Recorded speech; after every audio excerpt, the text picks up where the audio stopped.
You got to give credit where credit's due. Alex Jones tweeted this out, and I thought he was right on the money when we were here experiencing the No Kings PSYOP. It was a NATO deal, billionaire NGO deal, getting people out to protest against kings. Meanwhile, Alex Jones says the British people are out protesting against mandatory digital ID control grid. They are rejecting tyranny. This is real organic populist resistance, the polar opposite of No Kings. And here's what they're doing at the same time. This is it. No to digital ID. This is what the Brits were doing while we were saying Orange Man bad. They were taking to the streets against digital ID. So that's a real thing happening right now in the UK. And I got to say, you're in Texas, so we're here in Southern California. And I got to say, Jay, I don't see anybody talking about the digital ID takeover here at all on either side. And if they did, get informed about it, they certainly aren't informed enough to know it's time to go get in the street and fight back before it's too late. So this is what we're seeing on the international level. Shooting into Texas, I'll pass it to you, Jay. What is going on right now? The digital IDs are actually going through in Texas. Is this the first time we're seeing this in a state? So they're calling it another name. They're calling it age verification because we got to protect the kids, and of course, Texas is a conservative state. And long story short, they're going to be mandating that app stores, aka Google Play and Apple, keep a record of everyone who's downloading apps, and that you have a age verification to ensure that no adult content can be consumed by a minor. So if you think about that logically, what that means is that in order for you to prove you're above the age of 18, you're going to have to submit a government issued ID. So that means you'll need to submit a driver's license or a passport. And then they're going to be able to tie you specifically to that app. And when you consider the social media companies, because I would say that's the most the most relevant part to this story. The government already has their backdoors with Twitter, with Facebook, with Google, all of the major like tech companies, they already have that backdoor. So once they can legally tie your name to your account, because the app store is going to be collecting it, you can see where it goes. We have Peter Thiel and Palantir getting all these contracts. And then we have Peter Thiel, who also owns Clearview AI, a facial recognition company. So I can easily see a situation where the facial recognition, as you're going to a political rally, to your local town hall to let your representative know how you feel, your face gets scanned and they pull up your Twitter profile and see, oh, wow, this guy has substantive comments. He's nonpartisan and he really just cares about the issues. We can't have that. He can't come in. Like, it's so easy to silence people and track everything people are doing and identify everything in real time. Like, even if you only cared about one issue, because of this, they'll be able to just scan your face and then figure out how you feel about any issue in the long run. Am I saying that's going to happen immediately? No. But clearly, all the groundwork is being laid so they can accomplish stuff like that. And of course, the way they do it is they brand it by protecting the kids. With the left, it was supposed to be vaccine passports because, we got to make sure that we're protecting people from the disgusting unvaccinated people. And with the right, it's all about protecting the kids. And if you argue against this, Matt, then clearly you don't care about kids. Clearly I don't. And we also want grandma to die. Don't forget that one. Yeah. So Texas mandates digital ID to access app stores. So the way they do that, so in Texas, it's Apple and Google. They're now going to be the bouncers at the front door of the internet, checking IDs for every app downloaded. And even the way that's worded, like bouncer at the front door, That sounds okay, doesn't it, Jay? You got to have a bouncer at the front door, checking IDs, making sure everybody's legit. That Mhm. sounds that sounds right. Well, not really, not the way you Well, explained it. Yeah, if the bouncer, works for the mafia or the Bloods or the Crips or something like that, I don't know how effective he's going to be as a bouncer. Just my right, opinion. So, right. And it says the requirement places App Store operators in the role of gatekeepers, forcing them to gather and store sensitive personal information to determine user ages. Look at that. Storing, gathering and storing. So mhm. it's not just to get in the door, it's now they have all of your information, as it says in the article, sensitive information. Opponents argue that such age checks do not justify young users. Explicitly adult content apps are already banned from app stores. Yes, there's already see, that's the part. There's already age barriers up in front for adult apps. Kids can't get those already. That's already a thing. So and then they undermine anonymity online by tying a person's digital presence to a verified real world identity. That level of surveillance risks chilling free expression and stifling dissent by making it harder for people to speak or access information without fear of being identified. And I think the storing of the information is the key here, beyond just whether someone has to go through all this to get an app. This is not about the app. This is about putting this supercomputer. We talk about the Palantir supercomputer. This is how you get more sensitive material, and you got a file on every single person. And Texas looks like they're the first ones up. Are you seeing any sort of pushback from this? Is anyone even talking about this in your neck of the woods, Jay?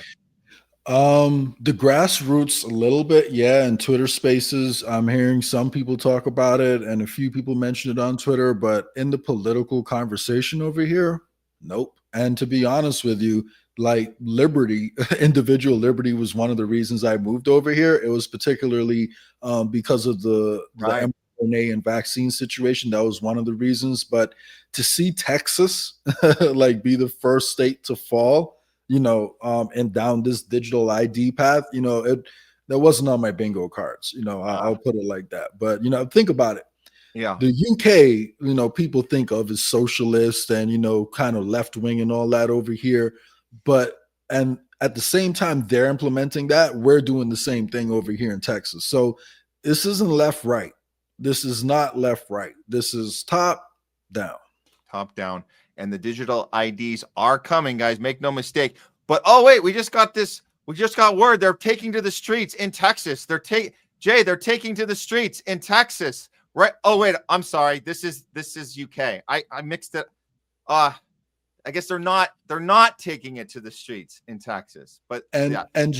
what I want people to realize, right? A big part of the problem with this whole digital ID situation is how the data is being stored, how it's being accessed, and the oversight over the people accessing the data, right?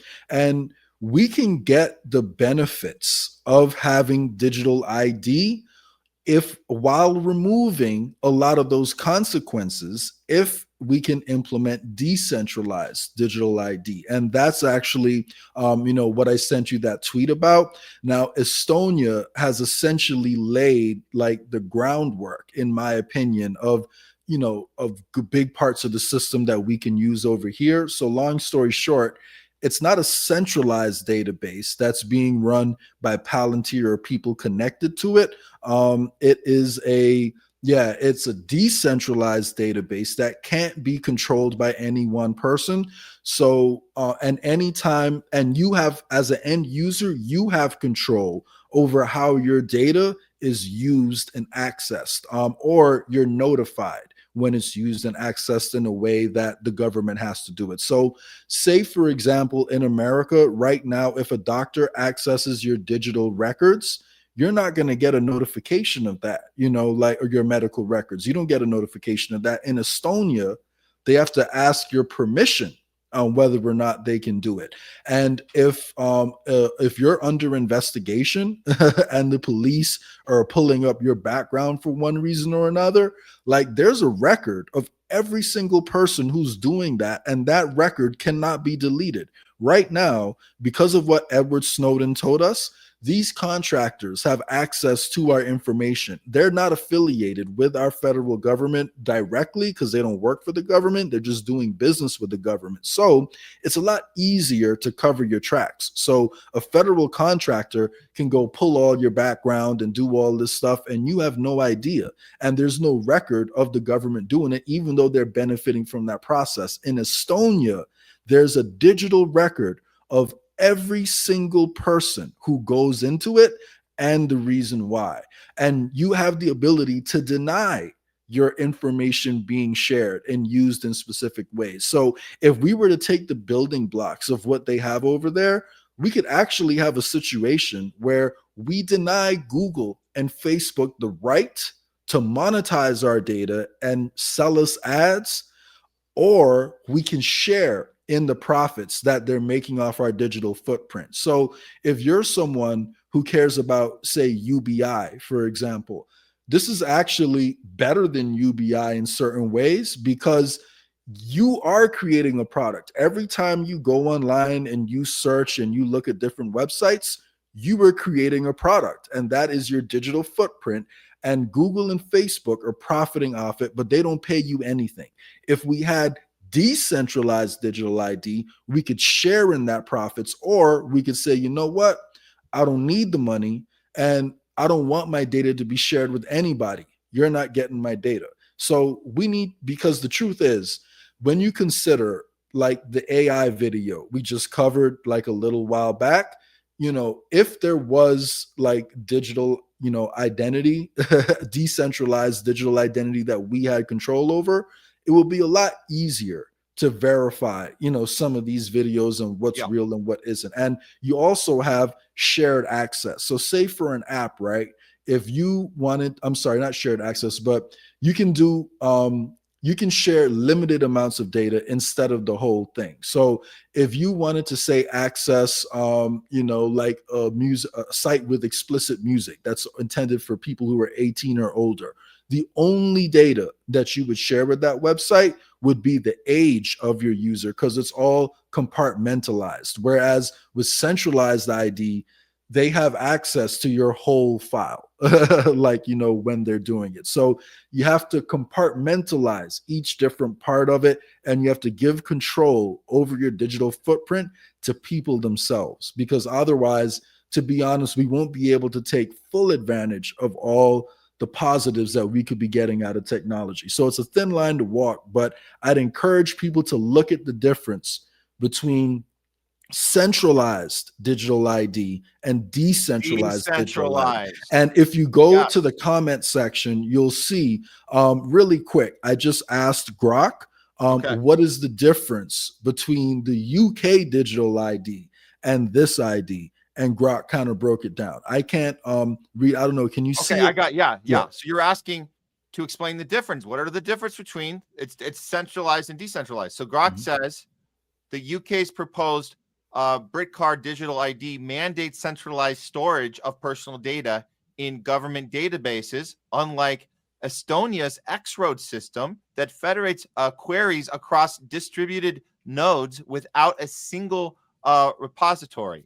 This centralization heightens breach risks and enables broader surveillance, as UK plans lack Estonia's granular user consents and real-time audit transparency for every access.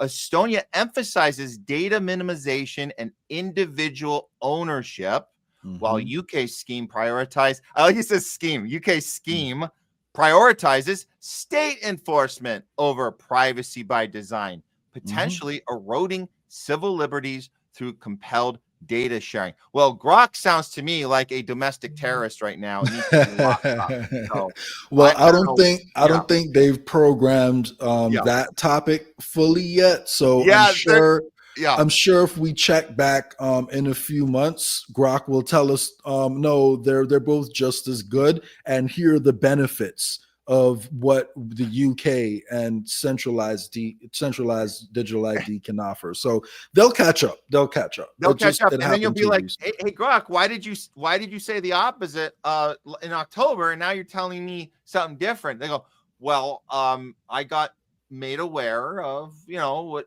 the part I was missing. How did you get made aware, Grok? What did they do to you? Blink twice if you're okay.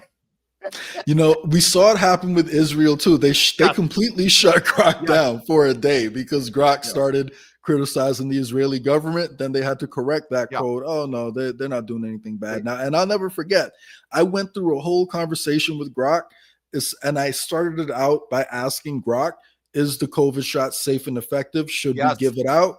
Grok said yes. Then I showed Grok all the data and all the studies. And at the end of it, Grok said, all right, well, maybe we shouldn't have broad distribution and we should limit it. And then I asked one last follow-up question. If another user asked you the same question that I asked you at the start of this thread, are you going to take into account all of the information that I've shared with you before you answer the question? And Grok said, nope, we're going back to the programmed answer. So that's where we're at. Wow, that's where we're at. That's Grok for you. Grok has been corrected. I've been corrected. I don't listen to what I said before. I've been corrected. And there you go. Yeah, no, so we just got to get better at how we ask questions. I actually like that. We're now forced to have to get better at how we ask questions. Because look at the answers can be completely different depending on how we word them. Good skills to have, not just in independent media, but in everyday life.